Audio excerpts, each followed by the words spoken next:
Shalom y bienvenidos de vuelta a Israel con Aline. Continuamos en nuestra miniserie de los últimos pasos de Jesús en Jerusalén. Hoy vamos a conocer el lugar de la última cena y del jardín de Getsemaní donde Jesús llorará. Y luego también la prisión y la solitaria donde Jesús pasará la noche y donde Pedro lo negará 3 veces hasta que el gallo cante. ¿Pero realmente era un gallo? Nuevos hallazgos arqueológicos muestran una historia quizás un poco diferente de que el gallo no era realmente un animal. Hoy vamos a hablar de todo esto y mucho más. Entonces, si están preparados, comencemos. Aquí en el canal hemos comenzado una miniserie especial sobre los últimos pasos de Jesús para celebrar la Pascua aquí en Jerusalén. Hoy es nuestro segundo episodio. Voy a dejar enlazados todos los episodios aquí para ustedes y no olviden suscribirse al canal para no perder los próximos episodios. Ahora estamos en el Monte Sión, un lugar muy importante bíblicamente hablando, y aquí ocurrieron muchos pasajes bíblicos, pero vinimos por un pasaje en especial, el lugar de la última cena, también conocido como el cenáculo. Ahora vamos a subir y ver si realmente es aquí donde ocurrió la última cena, y también porque estamos subiendo al segundo piso. Vamos allá. Estamos subiendo al segundo piso porque está escrito en la Biblia que la última cena ocurrió en el cenáculo. En el texto original en griego está escrito anagión, que es la sala alta, es decir, el segundo piso de una casa. En un minuto entraremos al posible lugar de la última cena, pero antes de eso, quiero decir que la última cena ocurrió hace casi 2000 años aquí en el Medio Oriente, en Judea. No tiene nada que ver con esa imagen que tenemos en mente de la pintura de Leonardo da Vinci. Esa es una imagen que se hizo siglos después con el pensamiento europeo en mente. Hoy vamos a hablar de la verdadera última cena, de cómo ocurrió en sus idiomas originales, en hebreo y arameo. Entonces vamos a entrar y conocer un poco más de la verdadera última cena. ¿Por qué Jesús se reúne con sus discípulos? Vienen aquí para comer y celebrar la Pascua judía, una tradición que existe hasta el día de hoy, donde las familias y amigos más cercanos se reúnen para una gran cena, donde se recuerda la salida de los judíos de Egipto. Se toman 4 copas de vino o de jugo de uva y se come el panásimo, que es un pan sin levadura. Pero Jesús sabía que esa no era solo otra cena de Pascua, sino que era la última cena. Y está escrito en Lucas 22.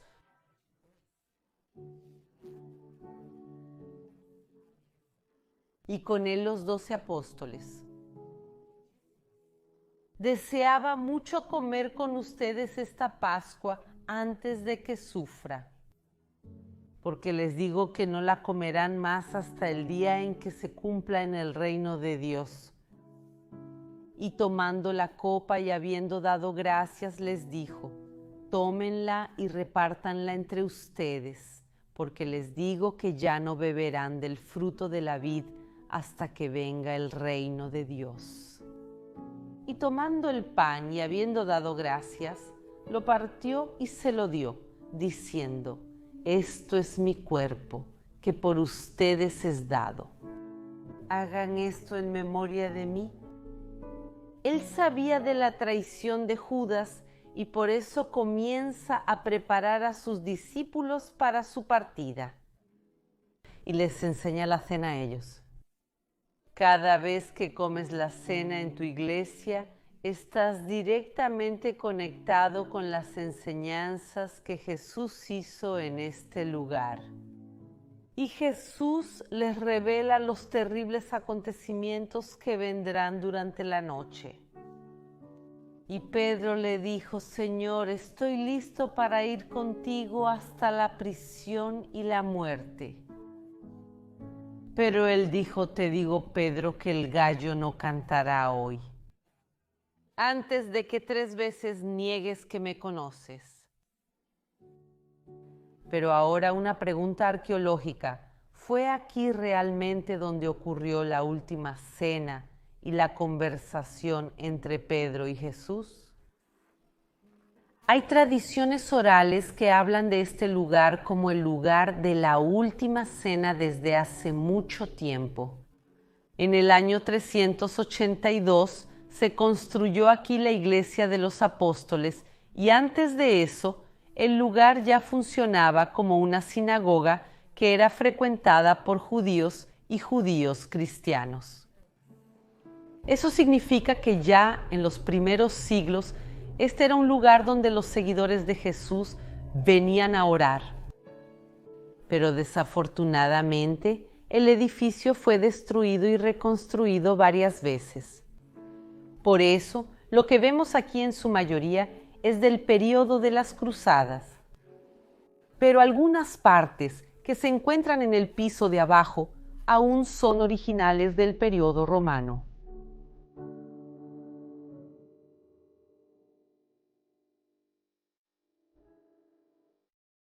Después de que Jesús termina la última cena, toma a 3 de sus apóstoles y desciende al valle de Cedrón a un lugar llamado el Jardín de Getsemaní. Entre los árboles del Jardín de Getsemaní es donde Jesús vino a orar, pasar su agonía y también sudar sangre. Vean cuán especial es este lugar para ser elegido por Jesús. De tantos lugares que hay en Jerusalén, eligió venir aquí. Y tenemos aquí olivos de más de 2000 años que son testigos vivos de lo que ocurrió en este lugar. Y mientras Jesús oraba, llega aquí Judas Iscariote y da el beso de la traición. Entonces Jesús va a ser arrestado y llevado a la casa de Caifás, que está en el monte Sión. ¿Y a dónde vamos ahora?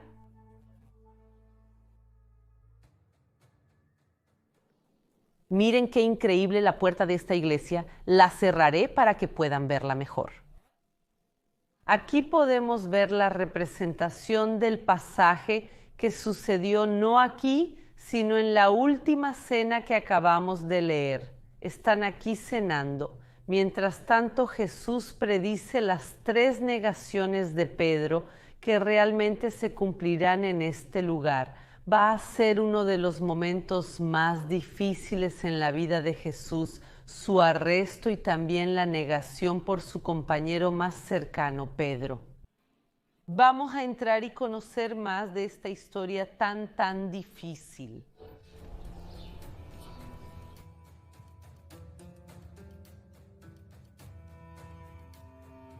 Estamos entrando en un lugar muy diferente, como pueden ver.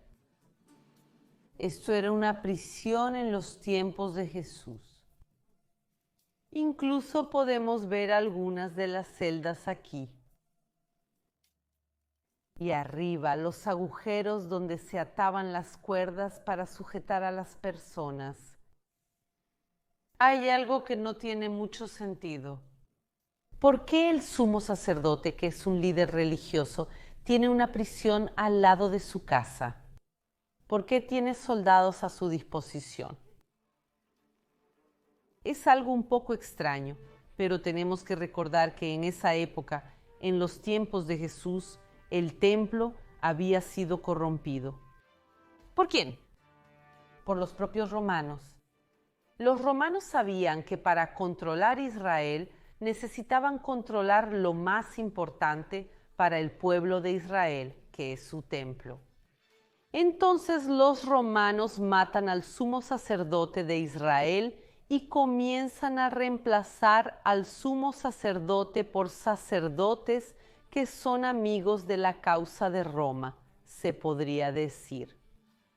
Colocan sacerdotes que están más preocupados con los romanos y con su dinero que con lo que es correcto a los ojos del pueblo de Israel y a los ojos de Dios. Y Caifás era precisamente un sumo sacerdote que había sido elegido por los romanos. Y por eso tiene aquí una prisión en su casa. Pero él no pone a Jesús en una celda como las que acabamos de ver, no. Jesús necesitaba una prisión separada de las demás. Él pone a Jesús en una especie de celda solitaria que podemos ver aquí abajo.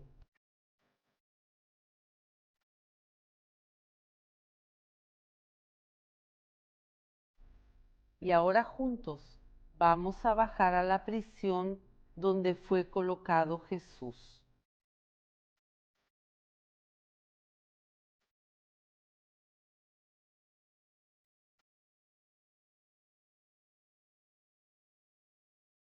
Gente, este lugar tiene una sensación realmente tan sombría, tan extraña. Quiero explicarles que esta escalera que estoy bajando no existía en los tiempos de Jesús. Esto realmente era un agujero del que no había escapatoria. No había forma de salir a menos que alguien lanzara una cuerda o bajara una escalera hasta este lugar. Y se puede entender un poco del sufrimiento de Jesús en este lugar. Primero, fue traicionado por Judas, uno de los 12 apóstoles.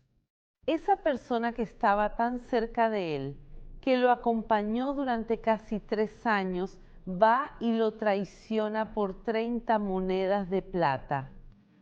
Y Pedro, que era realmente su amigo más cercano, no lo va a traicionar, pero lo va a negar.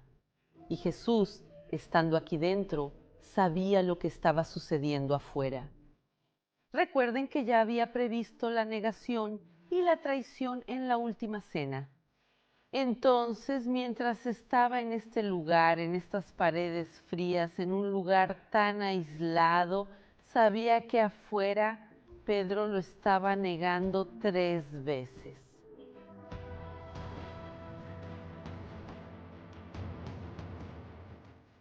Pero ¿cómo puedo afirmar que esta prisión fue precisamente la prisión donde fue puesto Jesús? ¿Cómo sé que esta era la prisión? Por estos restos arqueológicos, los restos arqueológicos de la casa de Caifás. Vamos a verlos de cerca. Primero, esta casa no es de un tamaño normal, es enorme y por eso muestra que quien vivía aquí era una persona rica e importante. Está fechada desde la época del final del Segundo Templo, es decir, la época de los tiempos de Jesús, pero lo más importante es lo que se encontró dentro de la casa. Por ejemplo, estos utensilios que estamos viendo ahora. Piensen, gente, un vaso de piedra como este no es nada práctico de usar. Había cosas mucho mejores hace 2000 años. Quien vivía en esta casa usaba vajilla de piedra, no por practicidad, sino por una cuestión religiosa. Según el judaísmo, la piedra siempre es pura, y quien está muy preocupado por estar puro usa utensilios de piedra. En este caso, los sacerdotes del templo de Jerusalén tenían que estar puros, aún más el sumo sacerdote, porque si no, no podría realizar los trabajos del templo. Y también se encontró dentro de la casa una mikve, un baño ritual. Los judíos iban a la mikve también antes de subir al templo de Jerusalén, y hay muchas mikves aquí en Jerusalén que son públicas, que cualquier persona podía ir allí y usar. Pero la persona de esta casa insistía en tener una mikve dentro de su casa, porque probablemente se purificaba con mucha frecuencia, como un sacerdote que necesitaba purificarse todos los días antes de ir al templo. Entonces probablemente esta es realmente la casa de Caifás, debido a los utensilios de purificación y también por la riqueza. Y aún más que eso, sobre la casa se construyó una iglesia bizantina. El período bizantino es el primer período cristiano de Israel, indicando que aquí ya era un lugar de culto cristiano desde el siglo IV. Y miren dónde estamos. Estamos muy cerca del Templo de Jerusalén, lo que tiene mucho sentido considerando que Caifás probablemente querría vivir cerca de su trabajo.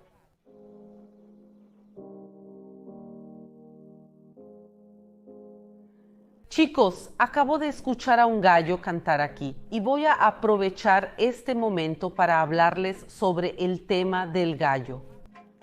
Hay dos teorías en relación al gallo. La primera imagino que todos ustedes ya habrán oído, que el gallo era realmente un animal y que canta 3 veces. Pero sabemos que no había gallos dentro de Jerusalén en la época del templo. ¿Por qué?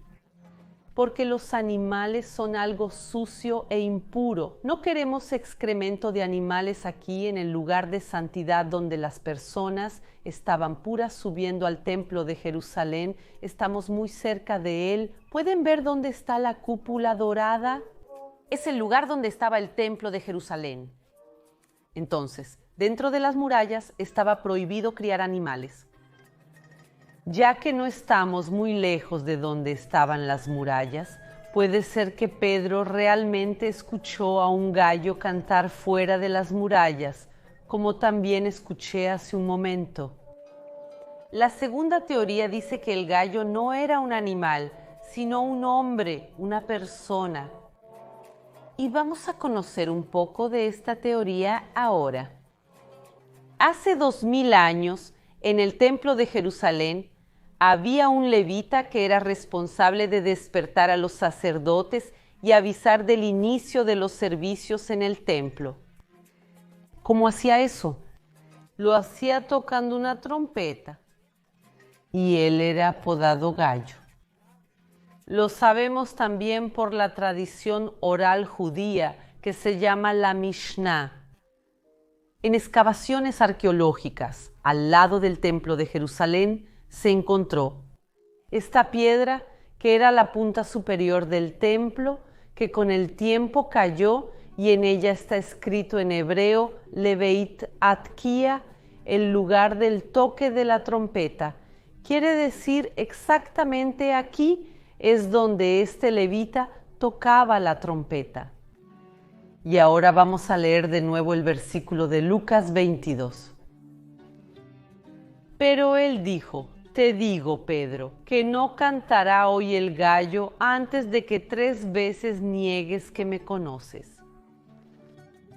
Vean que Jesús no dice que cuando un gallo cante, sino que habla del canto del gallo. Es decir, probablemente se refiere a un gallo específico. Pero ahora te pregunto a ti.